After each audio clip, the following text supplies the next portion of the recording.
What's up everyone, it's Kelly and today I've got another swatch review for you. So today I'm actually reviewing two new collections from ILNP for summer 2024. They're actually both coming out this Friday, June 14th. But before we get into that, if you haven't heard of ILNP before, they are an independent nail polish brand based in the US, and all of their polishes are 10 free, meaning they are free of 10 of the potentially harmful ingredients that can be found in nail polish. They're also vegan, meaning they do not use any animal derived ingredients, and they're cruelty free, meaning they do not test their products on animals. And yeah, like I said, we've got two new collections, the first of which is the Cabana collection, which is 6 new nail polishes in a variety of finishes, and it's very vintage summer inspired. And then we actually have a new release from their studio color line as well, which is their cream finishes. So we've got 3 new creams, and that is the Stars and Stripes collection. And yeah, I was really excited to see these, so I always like to get my ILNP reviews up early because they do a discount during their pre-sale, which I'll talk about more after the swatches. But yeah, let's just dive in. I'll show you what all the polishes look like, and then we can get into pricing, availability, all that good stuff. So roll the swatch footage. So as with all of my swatch and review videos, I am using base coat underneath all of my swatches just to protect my natural nail and prevent any stains. Today it's the Orly Bonder base coat. So starting off with this shade Bare, this one is a sandy beige jelly that has some hollow flakes running throughout, and this one's honestly the outlier of the collection.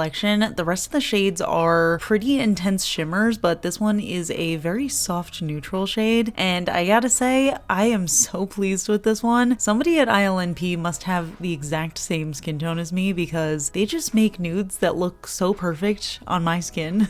But yeah, I started off with 2 coats and it was still a little bit sheer. It's pretty self-leveling, so I noticed that even areas that looked a little built up kind of smoothed out as the nail polish dried, which was very nice. But I wanted to try to make it full coverage, so I ended up applying a 3rd coat, and I really liked it that way as well. I feel like I could still see just a hint of that visible nail line, but it still gave me really nice opacity, and like I said, it was very self-leveling. It's a very subtle amount of hollow in there, so it really is just a gorgeous neutral shade, and it feels like a perfect sand kind of color for the beach, but it has a good neutral undertone to it, so I feel like this could work on any skin tone. And next up we've got Pink Lemonade. This one is more in line with what the rest of the collection looks like, and this one is a pink jelly base that's absolutely packed with little iridescent flakies, so when the light hits them head on, I feel like they look very golden, but as I move my nail around, I can see it kind of shifting into a darker clear color, so it looks a little bit like bluish and purple, which I think is really gorgeous. Again, I started off with 2 coats, really loved the opacity on that, but I ended up applying a 3rd coat just to see what it looked like if I made it just a little bit deeper and richer, and I think that looked really pretty as well. Again, just a subtle little hint of the visible nail line, and I feel like depending on how intense I want the manicure to be, I'll choose between doing 2 coats and 3 coats. I did find that this color reminded me a lot of an earlier shade of theirs, Pink Flamingo, but this one feels a little bit more intense because I think the flakies are bigger, so I think this is a really fun version of that. Next up we have the shade Brightside, and this one is a really intense orange shimmer. So again, we've got this sort of orangey jelly base, and then it's totally packed with this duochrome orange to gold shimmer, and there's also a little hollow sparkle running throughout this one as well. I did feel like it was very sheer on the first coat. I thought this one was going to end up needing 3 coats for full coverage, but I was pleasantly surprised to see that it was opaque in 2, and it's a really pretty shade, definitely perfect for summer, but colors like this always get me a little excited for Halloween and fall, so definitely going to be using this one for multiple seasons. Then we've got the shade Sunburst, and this one is a really vibrant yellow shimmer, and this one is the same formula as Pink Lemonade, so it was definitely a buildable kind of color. We started off with this very sheer yellow jelly base, and it's totally packed with these little iridescent flakies that when the light hits them look yellow, but at times when it's a little bit lower lighting, they can almost look a little bit bluish, which I think is really interesting. But I will say I didn't love the way that this one looked until I hit 3 coats, and for whatever reason, I think this is just a personal thing, but new yellow nail polishes lately have just not been looking great on me. I don't know if it's the formulas that aren't working for me or if the color is just clashing with my skin tone, but this one was definitely not my favorite. I'll probably use it for nail art, but I don't think I'm going to use this one on its own. And this collection actually has two blues in it. So this is the first one. It's called Cannonball, and this one is a really bright, slightly warmer leaning medium blue. Again, we have that jelly base that's totally packed with flaky shimmer, and we also have a little hollow sparkle running throughout. And again, I started off with 2 coats, and I honestly think that that gave me really beautiful coverage. And I think if I wanted it to be a little bit richer of a color, I would probably just do thicker coats. But just out of curiosity, I did try a 3rd coat on this one, and I think it looked really beautiful that way as well. But again, I think I can get away with wearing this one in 2 coats because it was pretty opaque. So I would probably just do less thin coats. I tend to work with thinner coats when I'm using ILNP just because I usually expect them to be 3-coaters. So I think I was just going a little bit thin there, but I still think it looked pretty. And then we have the second blue of the collection and the final shade of this first collection, the Cabana collection. This one is called Deep Dive, and it's actually the same formula as Cannonball, but the blue color is more of a cobalt kind of blue. It's funny because I just did a video comparing a bunch of cobalt blue shimmers, and I think that this one would have been really interesting to see in that comparison, but maybe I'll do a little comparison short of this one in the future. But yeah, this one ended up actually having a little bit more sheer of a formula, so I did need 3 coats for full coverage, but honestly, I think that this color is gorgeous. Clearly, I've been gravitating towards this type of shade recently, so definitely enjoyed this one, and it feels like it's another shade that could work for multiple seasons because I feel like this blue could also work really well as a winter shade. And now for the second collection, the Stars and Stripes. This is the Studio Color line, so it's all cream finishes. This first one is called Canvas, and this one is a white cream nail polish. I was really intrigued by this one. I feel like I'm honestly kind of a harsh critic when it comes to white nail polishes, but I was shocked at how well this one applied. It's super smooth, it's really workable. I felt like it was almost 1 coat coverage, and I would probably do 1 coat if I was doing something over it like a gradient, but I ended up getting full coverage in 2 coats, and this is definitely a good white nail polish. This is going to be one that I'm going to be reaching for a lot, so well done ILNP on creating a good quality white polish because they are hard to find. And then we have the shade Cherry, and this one is a red polish, although this one I would actually say has more of a jelly-like formula. It's not sheer like a jelly, but I feel like this is something that I see a lot, especially when it comes to red nail polishes that have a cream finish. They tend to have this more jelly-like translucent feel while still covering up the visible nail line. Honestly, it's kind of hard to explain unless you've tried one of these in real life, but I do feel like most reds tend to be this type of formula, so I did enjoy it. I do personally prefer that more creamy, opaque kind of formula, but this one did cover up my visible nail line honestly in the first coat, and I feel like I got the full coverage of the color in the second, and the formula was really nice to work with. And then last but not least, we have the shade Tribute, and this one is a blue cream, and it's definitely on the darker side, and it's very, very slightly dusty, so it's not the full saturated kind of blue, it's just slightly more muted than that, and I feel like this type of navy blue feels so summery to me. I don't know why that is, but it's just the perfect summer dark blue kind of color for me, and this formula was also really good. This one was the cream formula. It did give me really perfect coverage in 2 coats, and again, it was very self-leveling, and I feel like honestly all of these would be perfect for nail art. So here are all of the shades together. So the first 2 rows are the Cabana collection, and then the bottom row is the Stars and Stripes collection, and overall I am really pleased with these. I think we got a really great selection of colors going on here. They feel perfect for summer, but I think a lot of them can work for multiple seasons, especially the creams. I just like seeing them building up their library of cream finishes because they definitely have a great handle on their cream formula. So hoping that they do a little mini release with every season of creams because I would really love to see more from them. And I'm especially impressed with that white polish, very good quality, but I also really love the shimmers in the Cabana collection. And I think we have just really fun colors. So yeah, let's talk about it a little bit more. So those are the polishes, and I have to say I really enjoyed both of these collections. I was a little bit nervous about the Cabana collection just because I feel like in general I don't love the releases that ILNP does where they have a a variety of different finishes because sometimes they can feel a little bit disjointed, but I actually think that this one flowed really nicely together. And I love the inspiration. I love that kind of vintage, retro, beachy, poolside vibe. And I think they captured it really well with all of the different finishes, but especially with the color story. It feels like a very typical summer color story, but at the same time, it's really not colors that we see together too often. So I always get excited when I see this type of collection. I think it works really well. And as far as the Stars and Stripes collection with the studio color cream finishes, I was really pleased with those as well. I think it's just nice to see ILNP adding to their selection of creams because they do have a really good cream formula. I was especially excited to see the white, and I was very impressed with how opaque it was and also how easy to work with it was. So that one is definitely going to be a go-to white for me. I really enjoyed it, and I think it's a very good quality product. So like I said, all of these polishes are coming out this Friday, June 14th. All of the polishes come in 12 milliliter bottles, and the brush actually varies based on what collection you're getting. So all of their cream finishes in the Studio Color line, they come with a wide flat brush that has a rounded tip. Their regular polish line actually has what I like to call a medium wide flat brush, and it does have a straight tip. So different brushes depending on the formula here, but all of them retail for $10 USD on the ILNP website. But like I said, they do a pre-sale discount, so if you order it during the pre-sale, you can get $1 off, which makes them $9 USD each. So I'm gonna link everything down below. You can check them out if you're interested, but I'm so curious to hear your thoughts. What do you think of these two collections? Which collection do you prefer? Also, which brush do you prefer? I feel like I've made it pretty known that I really love their Studio Color brush, but a lot of people do swear by the medium wide flat brush as well. So let me know in the comments, we can chat about it. If you enjoy my swatch and review videos, please hit that like button. It really helps me out. It lets me know I'm doing a good job. And if you're not already subscribed to my channel, please consider subscribing. I put out new videos every Monday, Wednesday, and Friday. And of course, a huge shout out to my supporters on Patreon, my Royal Astronomer Amanda M, as well as my Cosmic Admirals Ken, Rosie, and Angel. I really appreciate your support, and I'll see you all in my next video. Bye. Today's fun fact question is another would you rather. This one made me laugh, so I have to do it. This is, would you rather have to wear all black every day for the rest of your life, or have to mix every color of the rainbow into your outfit every day? I feel like I've done a variation of this one, but this is funny because I would say for the most part, obviously not right now, but for the most part, I do wear black almost every single day. 90% of my wardrobe is just black clothes, so I would be fine wearing all black for the rest of my life. I think where I really like to have color is my makeup, specifically my eye makeup, my nails, and sometimes my hair. That's really, and then also I like to wear colorful shoes sometimes. So I feel like it works best for me to have a very neutral clothing color palette and then use those like specific points to be where I have all of my color. I feel like lately I've been wanting to branch out and wear different colors, but then I'm also like, but how do I match my makeup and my nails and my shoes to that? You know what I mean? I mean, I'm sure I could figure out something that works, but it is something that I've been thinking about a lot lately. So yeah, I would easily choose wearing all black all the time, but let me know what you think, because I feel like some people don't wear black at all and they like only wearing color, and then I feel like there are other people who will only wear black, and I'm definitely in that second camp. But yeah, let me know in the comments, we can chat about it, and I will see you all in my next video. Bye.